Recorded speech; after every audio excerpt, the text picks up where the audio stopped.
Hindi grammar, Hindi व्याकरण में हर class में आता है चित्र वर्णन, पिक्चर डिस्क्रिप्शन, है ना। तो अब आपको इसको कैसे करोगे, ये देखो, ठीक है। जब भी कोई एक चित्र आता है, एक डायग्राम आता है, तो उसमें आपको उसका वर्णन करना पड़ता है कि डिस्क्रिप्शन करना पड़ता है। तो उसमें आपको क्या क्या ध्यान रखना है, ये सुनो। किसी चित्र को ध्यान से देखकर उसमें दिखाई दे रही जो भी आपका पिक्चर है, व्यक्तियों, वस्तुओं तथा उनकी गतिविधियों को अपने शब्दों में लिखना ही चित्र वर्णन कहलाता है। जो भी आप डायग्राम देखेंगे तो उसको अपने शब्द, जो आपको दिख रहा है वही लिखना है, और कुछ इसमें कुछ खास नहीं है, यही लिखना है, ठीक है ना। बस आपको देखना अच्छे से कि कितने आदमी है वहां पर, कितने बच्चे खेल रहे हैं, क्या पार्क है, गार्डन है, कि कौन सा फूल लगा है, चिड़िया उड़ रही है कि नहीं उड़ रही है, ये सब आपको चित्र में ध्यान से दिखना है। सबसे पहले चित्र को ध्यानपूर्वक देखें कि वह किस स्थान या विषय से संबंधित है। सेकेंड, वाक्य छोटे, सरल और व्याकरण की दृष्टि से शुद्ध होने चाहिए। जो भी आप सेंटेंस लिखोगे छोटे लिखना, ये नहीं कि बहुत पैराग्राफ लिख रहे हैं 4-4, 5-5 लाइन का। भाषा प्रवाहमयी होनी चाहिए, जैसे यह चित्र, यहाँ आदि। तो आपको हिंदी व्याकरण में अच्छे से समझाया है कि कैसे लिखना है। जब आप एक बार चैनल को सब्सक्राइब कर लोगे तो आपको हिंदी ग्रामर दिख जाएगी, आपको प्लेलिस्ट पूरा दिख जाएगा, आपको समझ में आ जाएगा कैसे लिखना है, ठीक है ना। अभी हम क्या कर रहे हैं, रिवीजन कर रहे हैं कि आपके एग्जाम में कैसे आ सकते हैं, ठीक है। अब परीक्षा में आ सकने वाले मुख्य चित्र, अब क्या क्या आ सकते हैं ये देखो। जो आपका सिलेबस है उसमें प्रकृति कहती है, अद्भुत बातें और शेख चिल्ली का सपना, ये सब है। तो अब उसमें से हो सकता है ये आ जाए, तो इसकी प्रैक्टिस कर लेते हैं, और ये नहीं भी आए तो आप फिर इसको यदि एक बार प्रैक्टिस कर लिया आपने तो आपको जो आएगा वो भी बन जाएगा, ठीक है ना। जैसे पार्क, उपवन का दृश्य। सेकेंड टॉपिक हो सकता है जन्मदिन की पार्टी। थर्ड हो सकता है मेला। फोर्थ हो सकता है बाजार। और चौथा हो सकता है, फिफ्थ हो सकता है वर्षा का दिन। अब आपको लिखना कैसे, जैसे एक डायग्राम दे दिया रहेगा आपके क्वेश्चन पेपर में, जैसे बगीचे का दृश्य, है ना। तो अब क्या होता है, एक बगीचा है, अब यह एक सुंदर पार्क है या बगीचे का चित्र है। चित्र के चारों तरफ हरी भरी घास, सुंदर फूल और ऊंचे ऊंचे पेड़ दिखाई दे रहे हैं, ठीक है। आसमान में पक्षी उड़ रहे हैं और सूरज चमक रहा है। कुछ बच्चे पार्क में खुशी खुशी झूला झूल रहे हैं और फुटबॉल खेल रहे हैं। पार्क में एक बेंच रखी है जिस पर दादा दादी बैठकर बातचीत कर रहे हैं।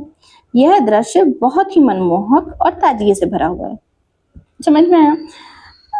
जैसे आपको चित्र दिखा बगीचे का दृश्य, पार्क, गार्डन, तो उसमें जो दिख रहा है वो लिख देना, है ना। तो उसमें आपको वही दिखेगा जो आप डेली एक्टिविटी करते हो। नीचे डेली एक्टिविटी करते हो, आपकी जो सोसाइटी है उसमें गार्डन रहता है, आप गार्डन जाते हो, गार्डन में क्या क्या करते हो, अपने फ्रेंड के साथ खेलते हो। गार्डन में आपका क्या रहता है, हर एक सोसाइटी के पार्क में क्या लगा, झूले लगे रहते हैं। कई बच्चे झूला झूलते हैं और उनको देखने के लिए उनके दादा दादी या उनके पेरेंट्स बैठे रहते हैं। तो और पार्क में क्या रखी रहती है, बेंच रखी रहती है। तो आप जो डेली यूज में करते हो वही आपको लिखना है, इसमें कुछ नया नहीं है, बस आपको लिखने का तरीका अच्छे से आना चाहिए, ठीक है। अब है जन्मदिन की पार्टी का दृश्य। अब आप बर्थडे पार्टी में जाते हो तो अब उसमें क्या क्या होता है, ठीक है ना। अब इसका तो वैसे डायग्राम बना रहेगा, उसमें क्या क्या होता है वही लिखना है।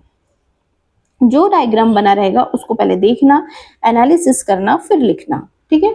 लिखते समय ग्रामेटिकल मिस्टेक मत करना, अच्छे से लिखना, धीरे धीरे, जल्दबाजी नहीं करना है। देखो, जन्मदिन की पार्टी का दृश्य।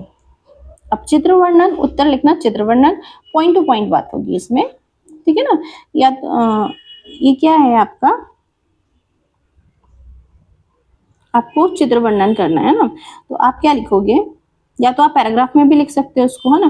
तो जैसे यह एक जन्मदिन के उत्सव का चित्र है, आप इसको पैराग्राफ वाइज ही लिख देना कि जो चित्र आपको बना हुआ है, जो भी चित्र बना हुआ है, सबसे पहले फर्स्ट लाइन में यही आएगा कि ये किसका चित्र है, सब्जेक्ट बताना है उसका, ठीक है ना। सब्जेक्ट बता दीजिए, कल बताया था ना जब इंग्लिश एक वीडियो है, इंग्लिश ग्रामर को पूरा हमने कंप्लीट किया है। तो उसमें आपको एक पैराग्राफ राइटिंग का आता है, उसमें बहुत अच्छे से एग्जांपल बताया है बर्गर का और ट्रैफिक लाइट का। यदि आपको वो सुनना है तो चैनल को सब्सक्राइब कर लीजिए और आप वो वीडियो जाके देखिए, आपको पैराग्राफ राइटिंग बहुत अच्छे से समझ में आ जाएगी, उसमें डायग्राम से ही बताया है, ठीक है ना। अब नेक्स्ट ये देखो, यह एक जन्मदिन के उत्सव का चित्र है। कमरे को रंग बिरंगे गुब्बारों से सजाया गया है ना। जब कमरा रहता है, जब किसी का जन्मदिन रहता है, बर्थडे रहता है, तो उसकी सजावट होती है, तो क्या लगाते हैं, रंग बिरंगे गुब्बारे लगाते हैं। मेज पर एक सुंदर केक रखा है। और उस पर मोमबत्तियां जल रही हैं। जन्मदिन वाला बच्चा खुशी खुशी केक काट रहा है और उसके सभी दोस्त तालियां बजा रहे हैं। सभी बच्चे रंग बिरंगी टोपियां पहने हुए हैं। उसके दोस्त उसे प्यारे प्यारे गिफ्ट दे रहे हैं। गिफ्ट को हिंदी में बोलते हैं उपहार। इस चित्र में बहुत ही खुशी और उल्लास का माहौल है। ये लिख देना यदि ये आया तो।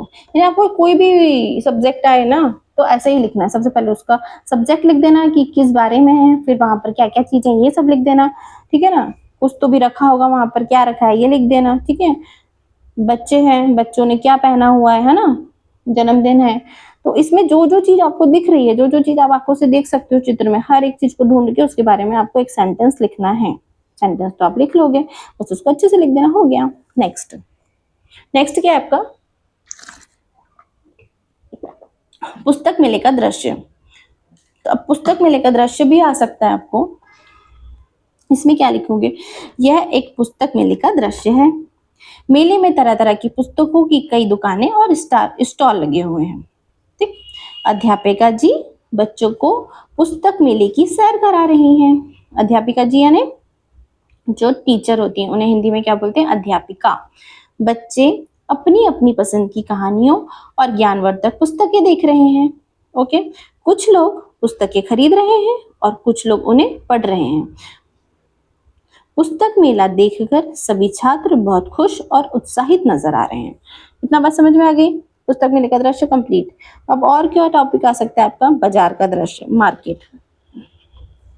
मार्केट जाओगे तो जो आपको एग्जाम में पूछेगा तो आपको एक चित्र सामने दिखाई देगा, तो वही चित्र देख के लिखना है, ठीक है ना। वही देख कर लिखना है, ये नहीं कि अपने मन से कुछ भी लिख दिए। जो भी उसमें चित्र में बना रहेगा वही लिखना है, उसको बस ध्यान से देखना तो समझ आ जाएगा। अब मार्केट, यह एक व्यस्त बाजार का दृश्य है। इस टाइप से लिख सकते हो ना। बाजार में फल, सब्जियों और कपड़ों की कई दुकानें सजी हुई हैं। दुकानों पर ग्राहक सामान खरीद रहे हैं और दुकानदार उन्हें सामान तोल कर दे रहे हैं। ठीक है, तोल कर दे रहे हैं, इसका मतलब क्या है, जैसे आप सब्जी कभी खरीदने गए हो, जब सब्जी खरीदने जाते हो तो सब्जी आपको तोल कर देते हैं, ऐसे थोड़ी देते हैं। कोई आपने बोला कि आलू चाहिए मुझे, है ना, तो आलू ऐसे उठा के दे दिए, नहीं, पूछते हैं ना कितने केजी चाहिए, कितने किलो चाहिए, 1 किलो चाहिए, 2 किलो चाहिए, तो वो तोल कर दे रहे हैं, ठीक है ना। तो उसके पास जब ये चित्र आएगा तो हो सकता है कि तराजू का एक बना हुआ वहां पर चित्र, ठीक है। रास्ते पर लोगों की काफी चहल पहल है। एक बच्चा अपनी माँ के साथ खिलौनों की दुकान पर खड़ा है। यह बाजार बहुत ही जीवंत और रौनक से भरा हुआ लग रहा है, कि ये जो हम चित्र देख रहे हैं ये ऐसा लग रहा है कि सच में हो रहा है, ठीक है। जीवंत का मतलब ये है। अब और क्या आ सकता है, बारिश का दिन। बारिश का दिन, बारिश के दिन का आपको चित्र वर्णन करना है। कैसे कर सकते हैं इसको, यह वर्षा या बारिश के दिन का चित्र है, ठीक है। रेनी सीजन, देखियो ना जब बारिश होती है तो कैसा लगता है। सेकेंड, आसमान में काले काले बादल छाए हुए हैं और झमाझम बारिश हो रही है। कुछ लोग बारिश से बचने के लिए छाता या छतरी और रेनकोट का प्रयोग कर रहे हैं। बच्चे बहुत खुश हैं और कागज की नाव बनाकर पानी में तैरा रहे हैं। मोर खुशी से पंख फैलाकर नाच रहा है। अब जब ये बारिश का दिन है तो इसका जो जैसे चित्र है, जैसे मोर है और उसके पंख फैले हुए हैं, तो आप ये लिख देना, मोर खुशी से पंख फैलाकर नाच रहा है, ठीक है ना। बच्चे दिखाई देंगे, बच्चे बैठे रहेंगे और एक नाव जैसे उनके हाथ में कुछ कागज का रहेगा, उनके सामने ऐसा कुछ पानी बहता हुआ दिखाई गया, तो उसमें ये लिख देना, बच्चे बहुत खुश हैं और कागज की नाव बनाकर पानी में तैरा रहे हैं। वर्षा के कारण चारों ओर मौसम बहुत सुहावना और ठंडा हो गया है। जब वर्षा होती है तो वो चारों ओर मौसम क्या होता है, सुहावना हो जाता है, बहुत ठंडा हो जाता है। इस समझ में आ गया ये। अगर आपको ये समझ आया हो तो इसे लाइक करिए और शेयर करिए। चित्र वर्णन आपको ऐसे ही करना है, यदि आप ऐसे ही करोगे तो फुल मार्क्स मिलेंगे। जरूरी नहीं है कि जो मैंने बताया है कि वही आएगा, लेकिन आपको जो पॉइंट है ऐसे ही लिखना है, आपको जो पैराग्राफ है उसको ऐसे ही लिखना है कि चित्र को सबसे पहले देखना है, एनालिसिस करना है, इसमें क्या क्या है, ऊपर क्या है, नीचे क्या है, लेफ्ट में क्या है, राइट में क्या है। जब एक बार देख लो सब तो फिर उसके बाद लिख देना। मिलते हैं नेक्स्ट वीडियो में।